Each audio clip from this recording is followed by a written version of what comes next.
UP में कासगंज एक ज़िला है, जहाँ पर एक लड़की के साथ जो अपने मंगेतर के साथ घूमने के लिए गई हुई थी और उस लड़की के साथ जिस तरह की बीभत्स घटना हुई है, उससे आपके रोंगटे खड़े हो जाएँगे। मैं आपको बता रहा हूँ कि यूपी के कासगंज कासगंज से के पास एक गाँव है। गाँव का नाम इसलिए गुप्त रखा जा रहा है कि लड़की जो है नाबालिग है। उस नाबालिग लड़की के साथ 10 लोगों ने बारी-बारी से रेप किया है, जिसमें बीजेपी का एक बहुत बड़ा लीडर भी शामिल है। हम बात करते हैं यूपी के कासगंज की, जहाँ पर योगी आदित्यनाथ की सरकार है।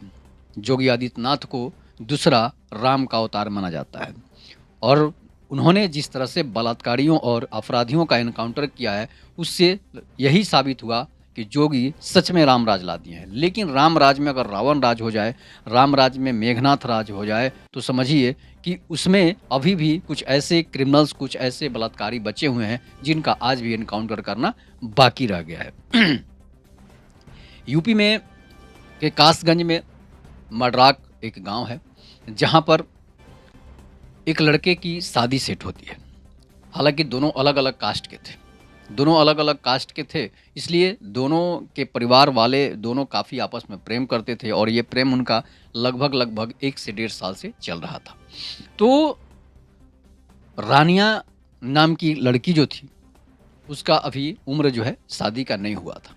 ये नाम जो है काल्पनिक नाम है, इसलिए कि उस लड़की का असली नाम बताना यहाँ पर अपराध साबित हो सकता है। इसलिए रानिया काल्पनिक नाम जो है, मैं रानिया काल्पनिक नाम बता रहा हूँ।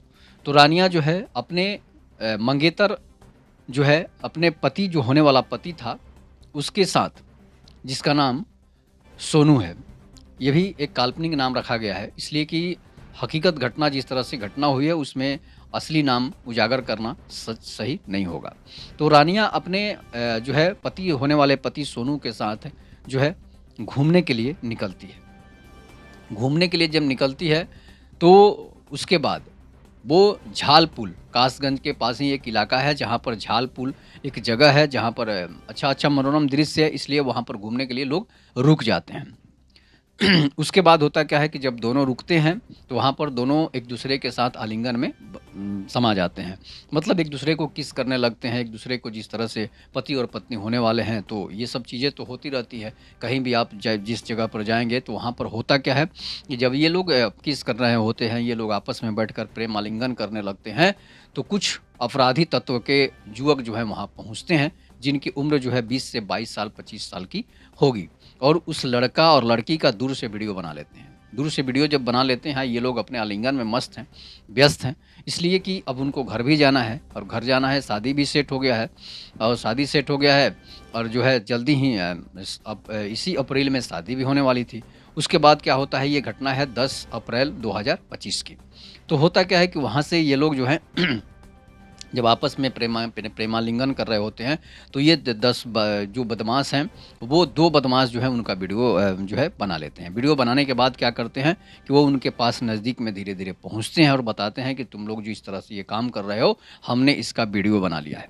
अब रानिया और सोनू भाई दहशत में हो जाते हैं कि भाई ये क्या कर लिया? अब तो ये इसे वायरल करेगा, इसे फ़ेसबुक और व्हाट्सएप, ट्विटर पर डालेगा, जिससे कि हम लोगों की बदनामी हो जाएगी।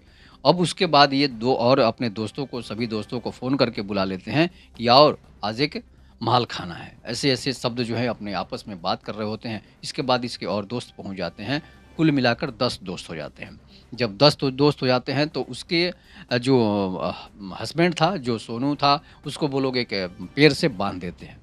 समझिए कि पेड़ से बाँध देते हैं और लड़की को उसी पुल के, जाल पुल जो था, उसी पुल के पास एक सुनसान जगह पर ले जाते हैं, जो खंडहर टाइप का मकान होता है, उसमें उस लड़की को ज़बरदस्ती ले जाते हैं और उसके साथ जो है दसों लड़के जो है उसके साथ बारी-बारी से बलात्कार करते हैं।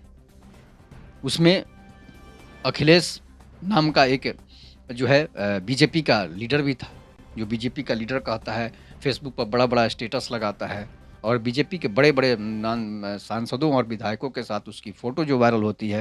हालाँकि बीजेपी ने इससे पल्ला झाड़ लिया है कि वो मेंबर तो कोई बन सकता है भाई, लेकिन लीडर तो कोई नहीं बन सकता है। ऐसा होता भी है, कोई लीडर, सब कोई तो लीडर नहीं हो सकता है, मेंबर बनकर जो है अपना स्टेटस लगाने लगता है, अपना रुतबा चमकाने के लिए। इसके बाद अखिलेश को जो है अखिलेश जो बीजेपी का नेता है, हालाँकि उससे पहले योगेश और उसके जो भी साथी थे, उन्होंने फ़ोन करके बुलाया।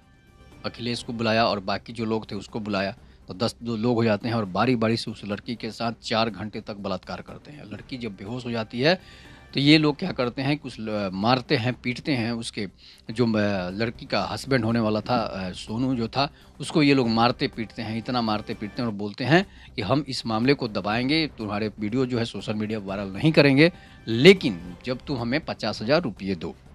अब वो लड़का बोलता है कि भाई हम खुद गरीब आदमी हैं और हम 50,000 रुपये कहाँ से दें? 50,000 रुपये मेरे पास है नहीं, ऊपर से हमारी मंगेतर मंगेतर का तुम लोग हमारी जो पत्नी थी होने वाली उसके साथ तुम लोगों ने बलात्कार किया है। उसके बाद उसके मोबाइल छीन लेते हैं, मोबाइल छीनने के बाद जो है सोनू का मोबाइल छीन लेते हैं लोग, मोबाइल छीनने के बाद उसको मारते-पीटते हैं, फिर इसके बाद उसके यूपीआई से 5,000 रुपये उसके खाते में था उसको ट्रांसफ़र कर लेते हैं और जब खाते में ट्रांसफ़र करके वहाँ से वो निकल जाते हैं। अब इसके बाद सोनू और रानिया जो है वो एक दूसरे से ये उसको रानिया को वो बेहोश की हालत में जो पड़ी थी उसको वहाँ से ले आकर उठाकर लाता है और उसे होश में जब आती है तो उसे बताती है कि भाई ये क्या हो गया हम लोगों के साथ जो दुष्कर्म हो गया अब ये मीडिया में अगर जाएगी एक में सभी लोग जब जानेंगे तो हम लोगों की काफ़ी बदनामी होगी इसलिए इस बात को छुपा कर ही रखना होगा। उसके बाद वो घर पहुँचती है तो उदास होने लगती है, उदास रहने लगती है और बताती है कि तुम्हारी शादी सेट हो गई है और तुम अब उदास क्यों रह रही हो?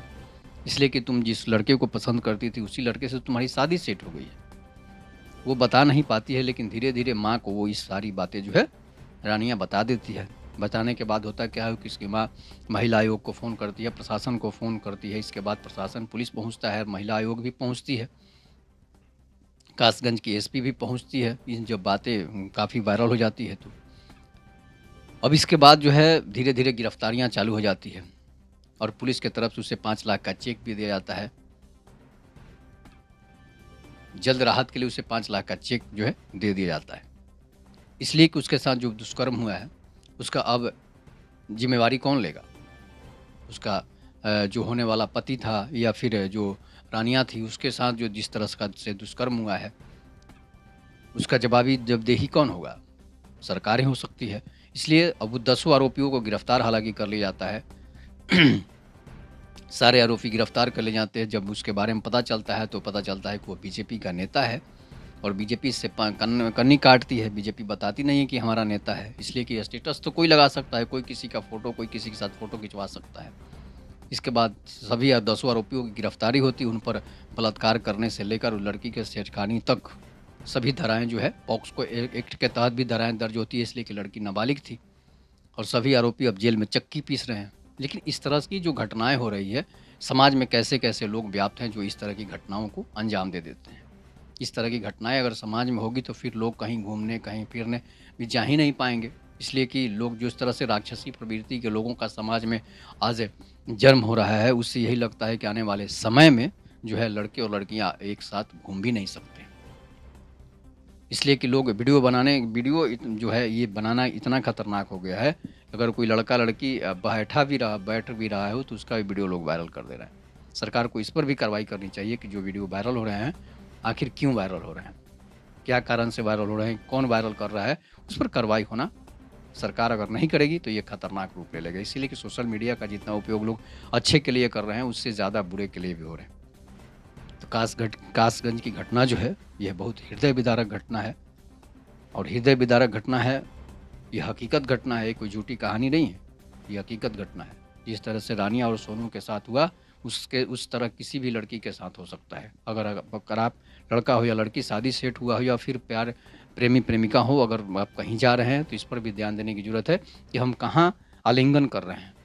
इसलिए कि आलिंगन का एक जगह होता है। प्राकृतिक पहले ग्रंथों में आप पढ़िएगा तो यही लिखा हुआ है, किसी के साथ अगर आलिंगन करना है, तो फिर घरों में कीजिए, रूम में कीजिए, ये नहीं कि खुले में कीजिए।